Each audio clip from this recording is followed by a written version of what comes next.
Okay, we are live today with Mrs. Sophia Sarkis to discuss the execution of seven university students in Myanmar that's going to happen today. Hi, Sophia. Can you please introduce yourself? Hi, Shabo. Yes, I'm Sophia Sarkis. I was born in Myanmar, and I came to Australia at 16 years old, and I'm a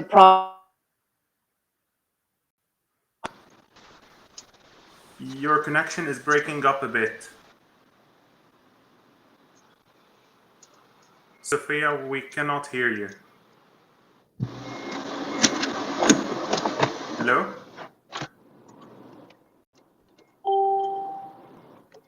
Hello?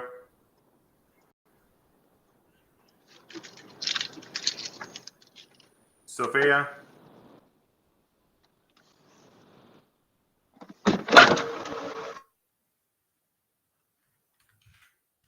sit back and stand and watch my country suffering.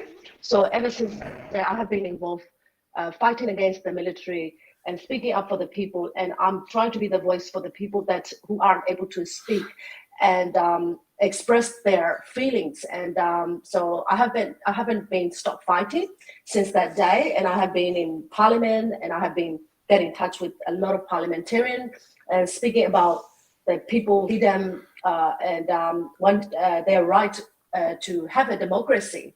So now, on the 30th of November, these 7 university students, I'm not sure whether you can see, 7 university students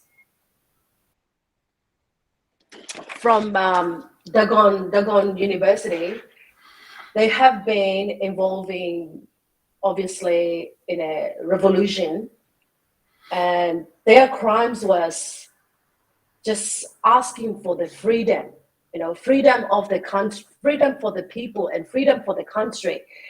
And they were arrested. They got arrested on 21st of April 2021.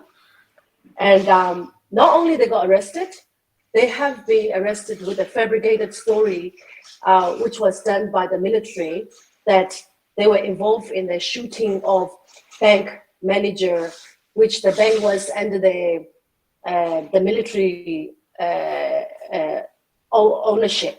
So obviously, we all know that a country like Burma, they can fabricate things and whatever they want, and to put the blame on the young generation to kill those innocents. And for me, I can't sit back and watch. And I feel like it's my duty to help those innocent to be free from getting executed. So these 7 university students, on the 30th of November, they were sentenced to death. They were given a death penalty, that they will be hanged and executed today in Burmese time, 4 p.m. 44 minutes. And I couldn't sleep last night. I couldn't. All night I'm thinking how I can help these children, because I'm a mom. I'm a mom that I can imagine myself seeing that my children fighting for their freedom and asking for the democracy and for the country to be better. If my children are in this situation and involved in this, as a mom, I would die with them. Okay, Sophia, can you tell us a bit about what's the situation in Myanmar? What happened? What led to this? Yes. What's happening was very simple. We have a government, we have a legitimate government, and we have a president, we have a state councillor, our leader Aung San Suu Kyi, and they were in a government position, and they got re-elected. They got re-elected in elections, and obviously they won, and they beat with the voting. And the military junta, he's always been the person that wanted to become a leader and wanted to become a president, and it's a greedy, and he actually arrests our president and our leader Aung San Suu Kyi on February 2021, and he seized the country with the military power, took the country under the siege of military coup. And his accusation was the voting was cheated.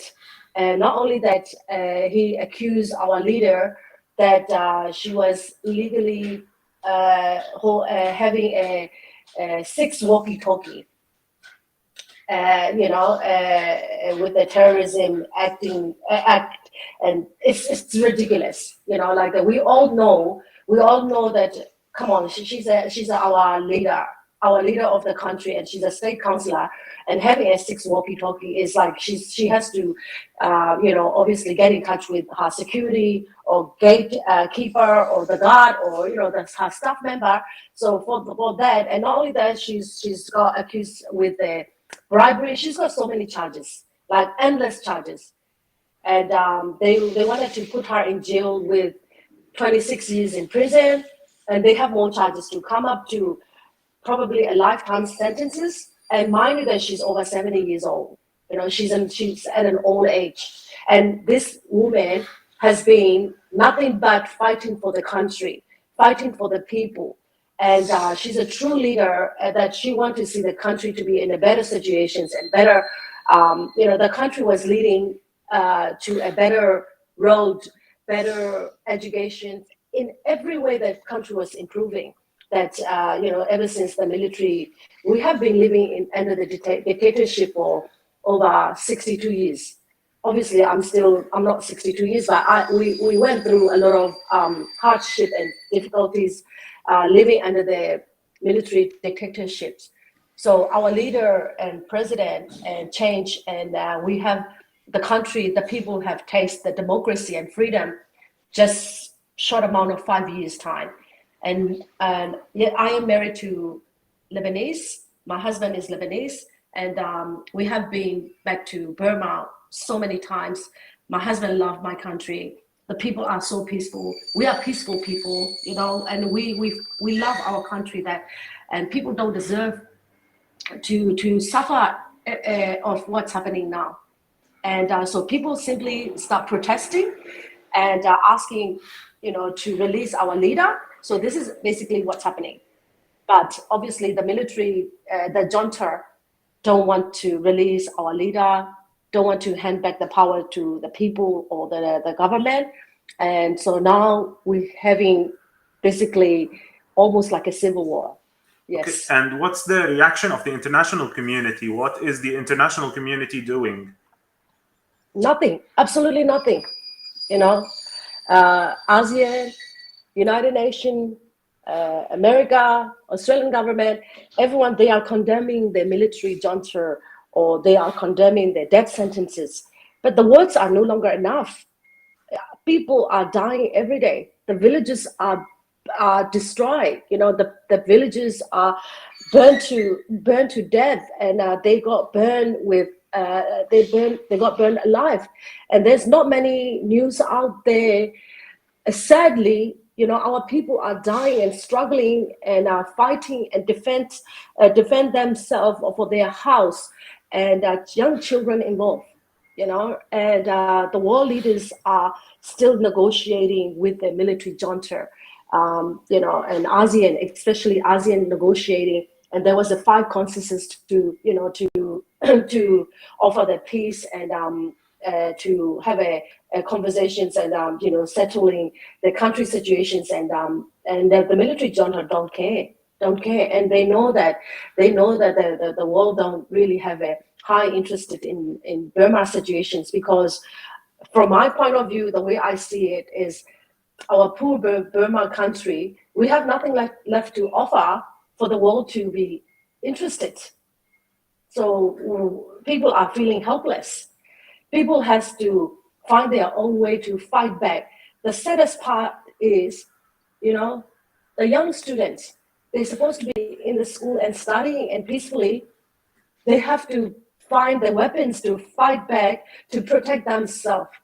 And it's really break my heart. So, yeah. So what would you like the Australian government to do regarding this situation? It is a lot of things that Australian government can do. And now that Professor Chantanel is safely back home in Australia, for me, first and more importantly, is putting sanctions against the military junta and the family, and stop trading with military junta. And the most important thing is recognize our NUG government, the government that people trust and people believe in, that we have the NUG government. NUG is the short words of National Unity Government. And we have the leader, we have the representative, we have a proper cabinet. And to end the violence, to end the Burma situation right now is simple. The war leader, as soon as they accept the NUG government, to invite all these ministers and have a conversation on the table to discuss, to finish and end all of these, have come to the table to organize this meeting and stop all the executions. By inviting all these leaders, will simply show the military junta that he is illegitimate government, that he is trying to be making to be legalized, and that's not going to happen. People are ready to pay their life, and even the whole Burmese people has to die. They are willing to die for the freedom of Burma. Okay, and what does the junta want other than the government, other than ruling the government?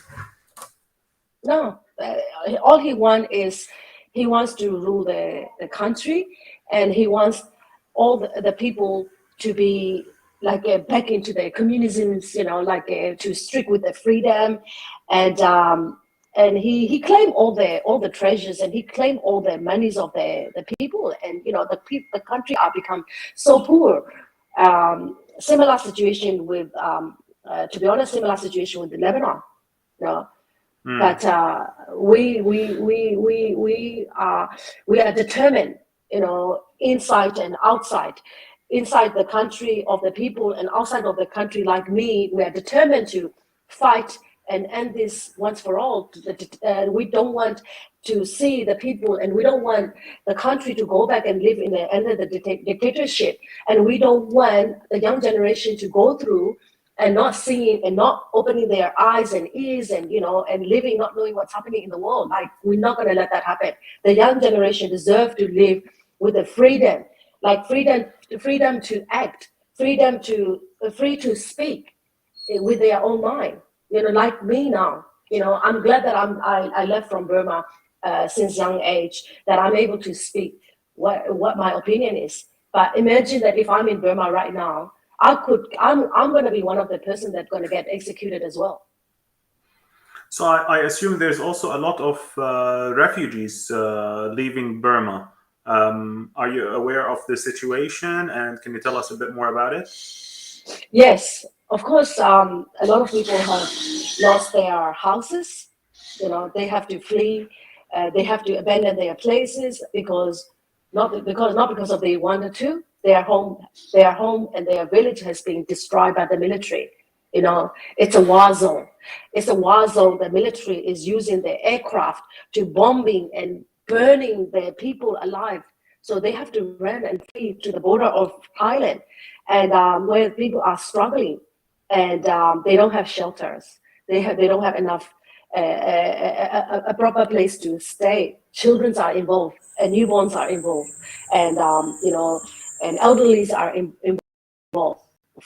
And there's not much help from the international support and international community to support. They need food, they need water, they need medicine, they need shelter, they need a lot of things. And a humanitarian assistance nowhere reaching out to them, because the Australian government recently 135 million reserved to help the Burmese for the humanitarian assistance and support and medical aid, but through the NGO of the ASEAN, or that's not going to happen, because that's going to go through from the end of the military junta, and it's not going to reach to the people that really need it the most. and also they're having a problem from the Thai government is cracking them down because Thai government closely working with the military junta, and they have a relationship that Thai government also cracking those refugees and arresting them, send them back, and it's really sad that our people have suddenly lost their home, and not only they suddenly lost their identity. The worst part is they become a stateless.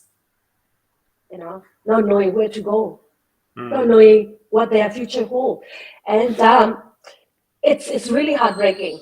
Yes. Okay, so about the 7 university students who will be executed today, what can we do? What is being done, and what can we do to hopefully try and stop it? So you said it's at 4:44 p.m. Burma time. Yes. What is that in Australia time? We are, I think, 3.5 hours different. I suppose or 4.5, close to like I would say before 9 p.m. I mean, I don't have the world time, so I don't know. I can't calculate at the moment. But for me, it's every minute, every second is important to make this interview viral. And I want everyone to help all the community, not just only my community, because I am also, belong to Lebanese community. That I have been married to my husband of Lebanese for 18 years, and I would like everyone to help and help our children. And these 7 university students, they have so much to live for. They are the future leaders of our country. So here I am, talking and humbly asking and begging all the community to involve, to make this video to go viral. I mean, the interview to go viral, to stop the executions. If everyone can start posting this, I will be putting this picture on my Facebook soon. And if everyone on their Facebook to put this, stop the execution of this picture and make this to go, viral for everyone, and asking for their freedom and asking for their clemency. And not only that, there's another 4 students going to get executed. So total is 11. But these 4 students, they haven't been given date. They haven't been set date. And right now, 130 students are on death row. So these 7 students is more importantly going to get executed tonight.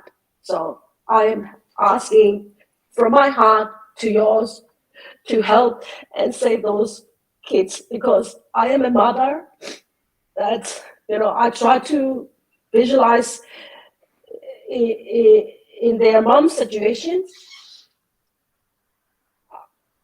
Piece of me will die as well. So, yes. Okay, well, thank you, Sophia, for bringing this up. We will be sharing this as much as possible today, and we hope that all our viewers today will be able to share this as well. Do you have anything you want to say before we finish this interview for today?